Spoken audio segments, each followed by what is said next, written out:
Hello, and thanks for joining me for Springtime, Samuel and Springtime. And today is Monday, May 10th. We will be looking at the 10th chapter in the first book of Samuel. A lot happens in this book. All of it has to do with the new king, Saul. And this is where chapter 9 cuts you off and sort of leaves you in suspense, but not really. So if you remember, Samuel had invited Saul and the boy, as they were looking for the donkeys, to the feast, and they spent the night. And then the next morning, he walks them out of town. And at the end of chapter 9, he says, "Ooh, hold back, let the boy go on ahead so we can be alone. Let me tell you what the Lord has, the word of the Lord, or the word of God, share with you, make known to you the word of God." So here it is. He doesn't speak it, he does it. And so Samuel takes oil and pours it on Saul's head, and then he kisses him. And he says a blessing on him and anoints him the next king of Israel. He never uses the word king. The word ruler is used instead. So in the quotes, never use the word king. There's the word king is used with kingdom or kingship later in the chapter, but the Samuel never uses the word king. And after he anoints him, he tells him that he'll be the ruler of all of Israel. And then he tells him all this stuff that's going to happen and all these characters that he's going to meet. Like, you'll meet this guy and he's going to have a lamb, and this guy's going to have bread, and this guy's going to have wine, and there's the three guys and they're going up for a sacrifice and they're going to give you some bread, and just take it. All these like cryptic things that's going to happen. And Saul is a little taken aback by this. Why me? I'm from the lowest of the tribes. So I guess the last-born son of Jacob, Israel, is considered the lowest of the tribes. But that wouldn't be how Jacob, Israel, would have considered them, because Benjamin, if you remember, the last son, was the only other son besides Joseph of the beloved Rachel. So Joseph and Benjamin, looking back on it later, for our perspective, are the two most beloved tribes of Israel, of Jacob, Israel, but maybe not God, but who knows? This history. But it's good to be the tribe of Benjamin, because we see that happen again and again. So, this man of the lowest tribe, the tribe of Benjamin, the youngest son of Jacob, Israel, he is also the son of Kish. And we see that from the previous chapter, who Samuel is, chapter 9. But in 10, you see actually Saul saying, "Who am I to be chosen for this?" And so he gets anointed, goes on this journey, and he goes into what my translation calls a prophetic frenzy.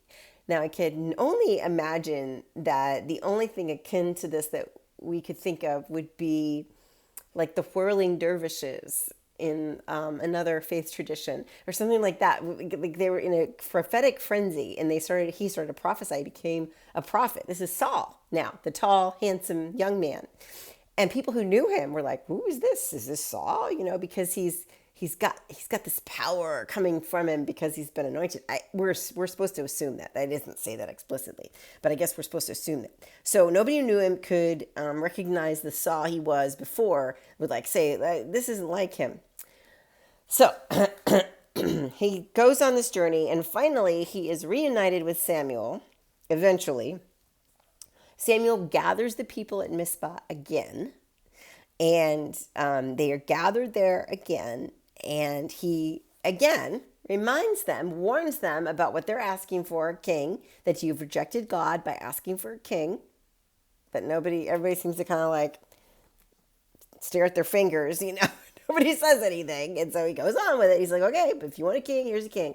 So they cast lots. Now, this is interesting because you don't want to talk about something that's rigged. He's already anointed Saul in this other town. And then they cast lots. And lo and behold, 12-1 odds, tribe of Benjamin. Ooh, who knew? And then lo and behold, I don't know what the odds are because I don't know how many families there are in the tribe of Benjamin, but it comes up with the Matrites. I guess that's the family. And of the Matrites is chosen the son of Kish, Saul. Who knew? Totally rigged, right? I don't know how they did it. But they made it look like they casted lots for the result. And that's how it happened. Such a stupid and arbitrary way to pick a king, first of all. So I guess the people are just that dense because they wouldn't have put enough faith in Samuel to Samuel tell him, listen, I heard a message from God. I've been looking for this guy and I found him, and this is your new king. As soon as they chose him by lots, everybody celebrated, long live the king. It was this big celebration because they looked at him. Here he is, head and shoulders above everybody else and so handsome. And he looks like a king, so he must be a king. Warren G. Harding.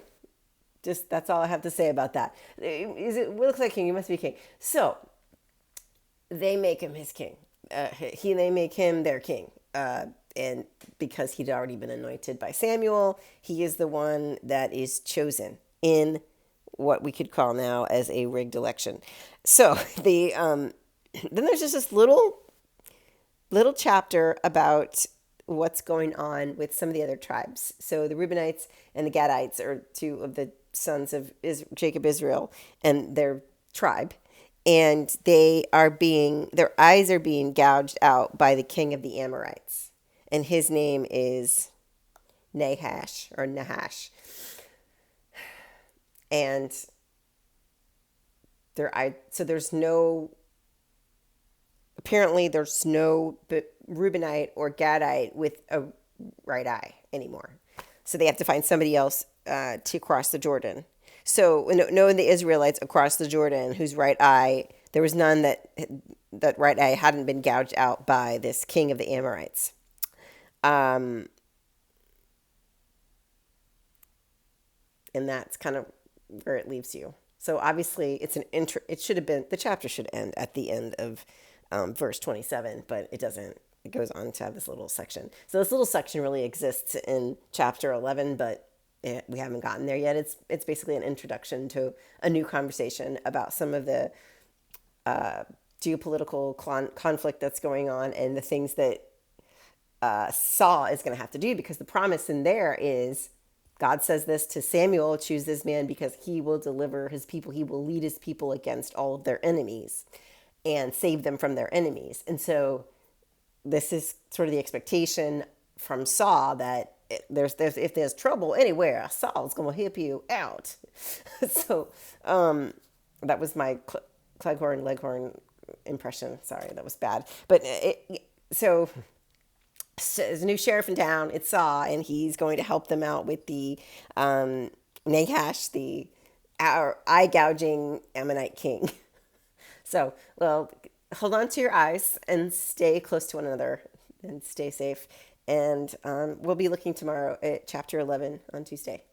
God bless.